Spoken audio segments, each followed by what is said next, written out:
بسم اللہ الرحمن الرحیم۔ قال آمنتم له قبل قال آمنتم له قبل فرعون بولا کیا تم اس پر ایمان لائے اس سے پہلے؟ ٹھیک ہے، دھیان دیں۔ قال آمنتم له قبل ان آذن لكم، فرعون بولا کیا تم اس پر ایمان لائے اس سے پہلے کہ میں تمہیں اجازت دوں؟ إِنَّهُ لَكَبِيرُكُمُ الَّذِي، بے شک وہ تمہارا بڑا ہے جس نے تم سب کو جادو سکھایا، جس نے تم سب کو جادو سکھایا۔ الَّذِي عَلَّمَكُمُ السِّحْرَ، یعنی فرعون کہہ رہا ہے کہ وہ تم سے بڑا جادوگر ہے جس نے تم سب کو جادو سکھایا اور تم نے میری اجازت کے پہلے ہی ایمان لے آئے۔ فَلَأُقَطِّعَنَّ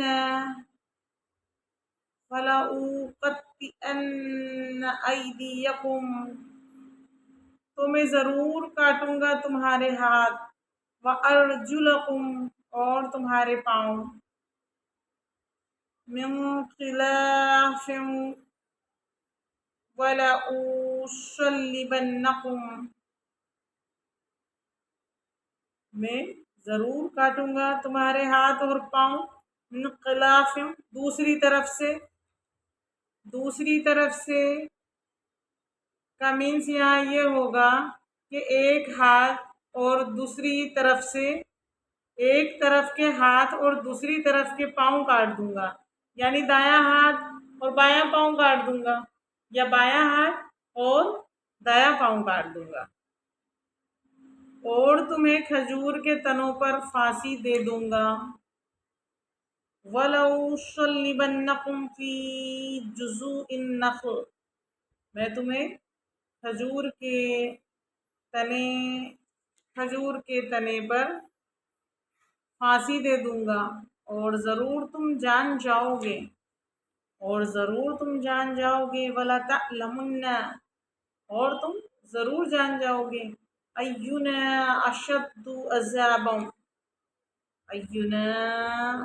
أَشَدُّ عَذَابًا، کس کا عذاب زیادہ شدید، وَأَبْقَىٰ، اور زیادہ باقی رہنے والا ہے، کس کا عذاب زیادہ شدید اور باقی رہنے والا ہے، وَأَبْقَىٰ، اور باقی رہنے والا ہے۔ قَالَ آمَنْتُمْ لَهُ، فرعون بولا کیا تم اس پر ایمان لائے؟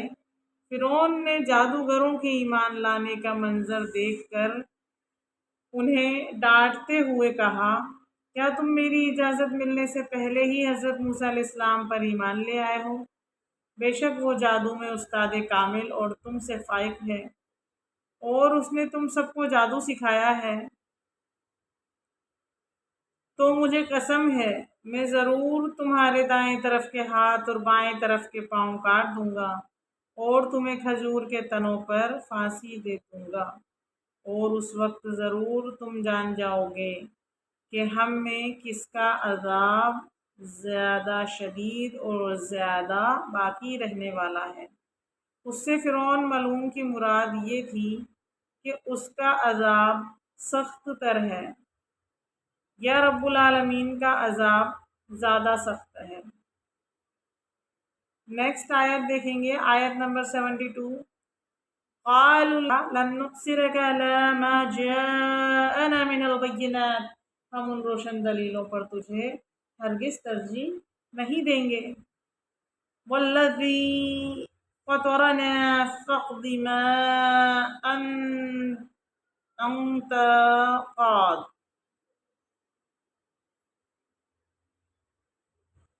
جو ہمارے پاس آئی ہیں ہمیں اپنے پیدا کرنے والے کی قسم،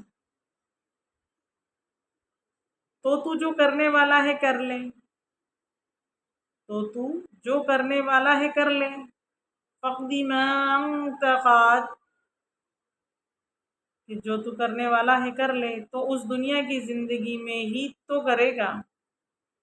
ہاذہ الحیات الدنیا، تو اس دنیا کی زندگی ہی میں تو کرے گا۔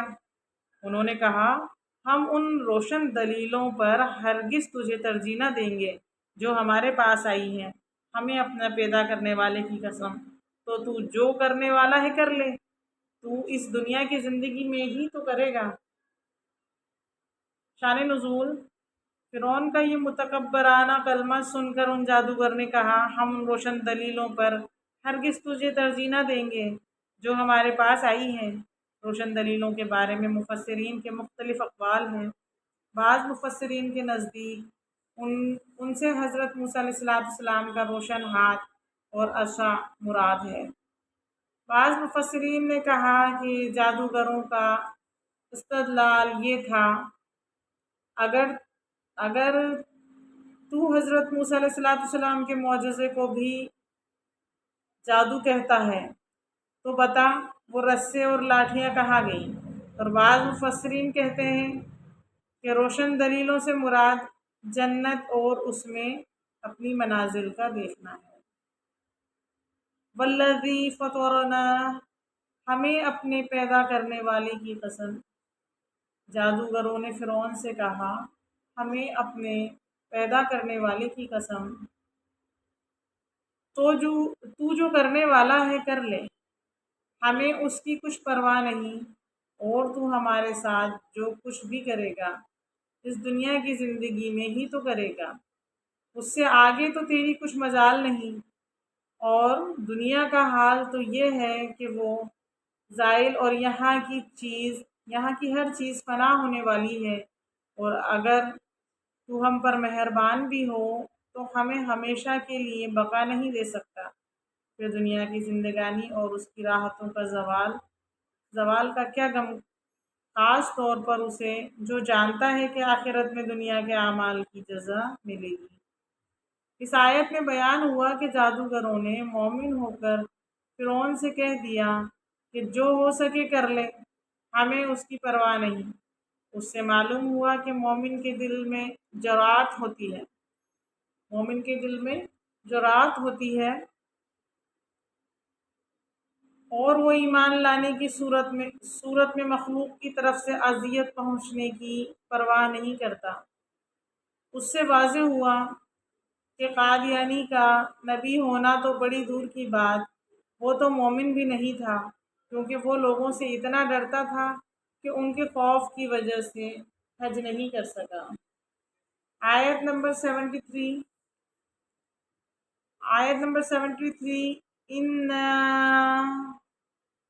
اِنَّا آمَنَّا بِرَبِّنَا، بے شک ہم اپنے رب پر ایمان لائے، لِيَغْفِرَ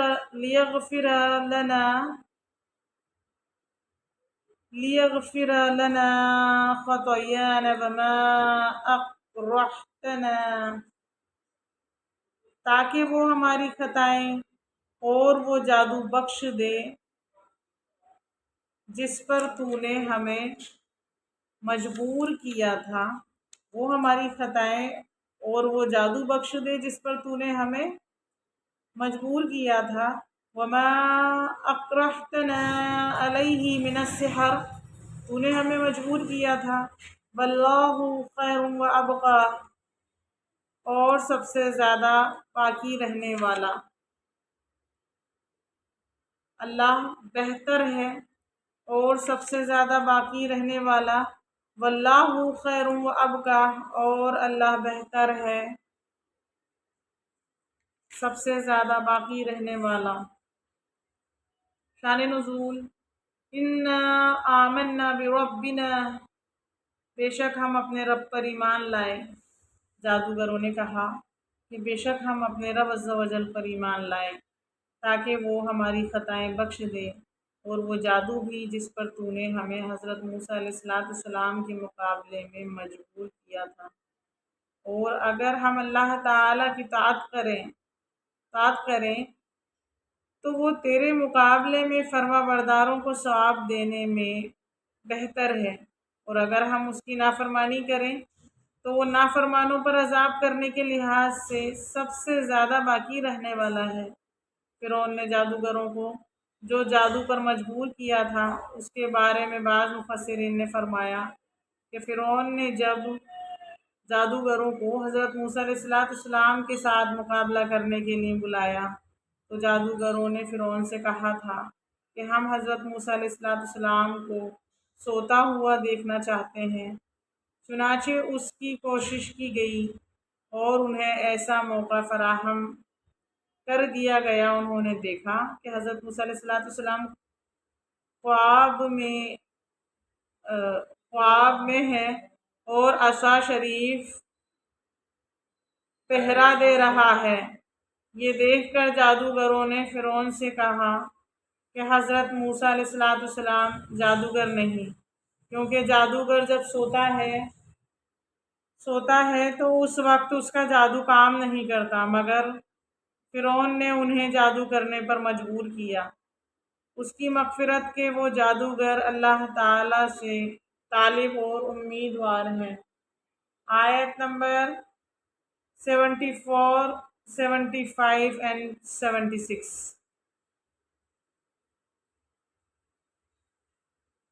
إنه من يأتي ربه مجرما فإن له جہنم، بے شک جو اپنے رب کے حضور مجرم ہو کر آئے گا تو ضرور اس کے لیے جہنم ہے۔ لا يموت فيها ولا يحيا، جس میں نہ مرے گا اور نہ زندہ رہے گا۔ 74، وَمَن يَأْتِهِ مُؤْمِنًا قَدْ عَمِلَ الصَّالِحَاتِ، اور جو اس کے حضور ایمان والا ہو کر آئے گا کہ اس نے نیک اعمال کیے ہوں، فَأُولَٰئِكَ لَهُمُ الدَّرَجَاتُ الْعُلَىٰ، تو ان کے لیے بلند درجات ہیں۔ آیت نمبر 76، جنات عدن تجری من تحتها الانہار، ہمیشہ رہنے کے باغات ہیں جن کے نیچے نہریں جاری ہیں۔ جنات عدن تجری من تحتها الانہار،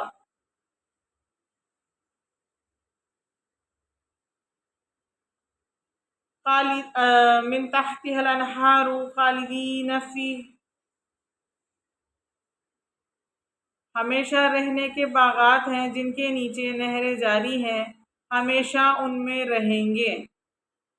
خالدین فیہ، ہمیشہ اس میں رہیں گے، اور یہ اس کی جزا ہے جو پاک ہوا۔ وَذَلِكَ جَزَاءُ مَن تَزَكَّىٰ، اور یہ جو پاک ہوا، جو ایمان لایا اور جس نے نیک اعمال کیے۔ شان نزول دیکھیں، إِنَّهُ مَن يَأْتِ رَبَّهُ مُجْرِمًا، بے شک جو اپنے رب کے حضور مجرم ہو کر آئے گا۔ اس آیت اور اس کے بعد والی دو آیت کے بارے میں ایک قول یہ ہے کہ یہ جادوگروں کے کلام کا حصہ ہے، اور ایک قول یہ ہے کہ یہاں سے اللہ تعالیٰ کا کلام شروع ہو رہا ہے، اور ان آیات کا خلاصہ یہ ہے کہ بے شک جو اپنے رب عز و جل کے حضور فرعون کی طرح کافر ہو کر آئے گا تو ضرور اس کے لیے جہنم ہے، جس میں نہ مرے گا کہ مر کر ہی اس سے چھوٹ سکے، اور نہ ہی اس طرح زندہ رہے گا جس سے کچھ نفع اٹھا سکے۔ اس کے لیے جہنم ہے، نہ وہ اس میں مر کر چین پائے گا، نہ اس طرح جیے گا کہ وہ اس سے کوئی نفع اٹھا سکے۔ اور جن کا ایمان پر خاتمہ ہوا اور انہوں نے اپنی زندگی میں نیک عمل کیے ہوں، فرائض اور نوافل بجا لائے ہوں، تو ان کے لیے بلند درجات ہیں، اور وہ درجات ہمیشہ رہنے کے باغات ہیں جن کے نیچے نہریں جاری ہیں، ہمیشہ ان میں رہیں گے اور یہ اس کی جزا ہے۔ جو کفر کی نجاست اور گناہوں کی گندگی سے پاک ہوا۔ فَأُولَٰئِكَ لَهُمُ الدَّرَجَاتُ الْعُلَىٰ، تو ان کے لیے بلند درجات ہیں۔ ارشاد فرمایا کہ جو لوگ ایمان لائے اور انہوں نے نیک اعمال کیے ان کے لیے بلند درجات ہیں۔ بلند درجات والوں کے مقام کے بارے میں سنن ترمذی اور ابن ماجہ میں حضرت ابو سعید خدری رضی اللہ تعالیٰ عنہ سے روایت ہے، رسول اللہ صلی اللہ تعالیٰ علیہ وآلہ وسلم نے فرمایا، بلند درجات والوں کو نچلے درجات والے ایسے دیکھیں گے جیسے تم افق میں طلوع ہونے والے ستاروں کو دیکھتے ہو۔ حضرت ابو بکر اور حضرت عمر رضی اللہ تعالیٰ عنہ ان میں سے ہیں اور یہ اسی کے اہل ہیں۔ وَذَلِكَ جَزَاءُ مَن تَزَكَّىٰ، اور یہ اس کی جزا ہے جو پاک ہوا۔ اس کی آیت مبارکہ کو پیش نظر رکھتے ہوئے ہر عقل مند کو چاہیے کہ اگر وہ کفر و شرک کی نجاست سے آلودہ ہے تو وہ اللہ تعالیٰ کی وحدانیت اور اس کے حبیب صلی اللہ علیہ وسلم کی رسالت کا اقرار کر کے اور اسلام کے بیان کردہ عقائد اختیار کر کے کفر و شرک کی نجاست سے فوری طور پر پاک ہو جائے اور اس کے بعد خود کو گناہوں کی گندگی سے پاک صاف رکھے۔ یوں ہی ہر مسلمان کو چاہیے کہ وہ تمام گناہوں، مذموم نفسانی اخلاق اور بڑے شیطانی اوصاف سے خود کو پاک کرے تاکہ قیامت کے دن اسے اللہ تعالیٰ کی رحمت سے حصہ ملے اور اس کے فضل و کرم کے صدقے جنت میں بلند درجات نصیب ہوں۔ اے اللہ عز و جل، ہمارے تمام گناہوں اور ساری خطاؤں کو معاف فرما، ہمیں گناہوں سے بچنے اور نیک اعمال کرنے کی توفیق مرحمت فرما، ہماری زندگی اور موت دونوں کو بہتر فرما، دین اسلام پر ہمیں ثابت قدمی نصیب فرما۔ حشر کے دن ہمیں اپنے حبیب صلی اللہ علیہ وسلم کی شفاعت اور ان کے صدقے میزان عمل اور پلسرات پر آسانی فرما، اور ہم تیرے حبیب صلی اللہ علیہ وسلم کے صدقے تجھ سے جنت، اس میں بلند درجات اور تیرے حبیب صلی اللہ علیہ وسلم کا پڑوس مانگتے ہیں۔ اے اللہ عز و جل، اپنی رحمت اور فضل و کرم کے صدقے ہمیں یہ عطا فرما، آمین۔ واللہ تعالی عالم و رسول عالم، وآخر دعوانا الحمدللہ رب العالمین۔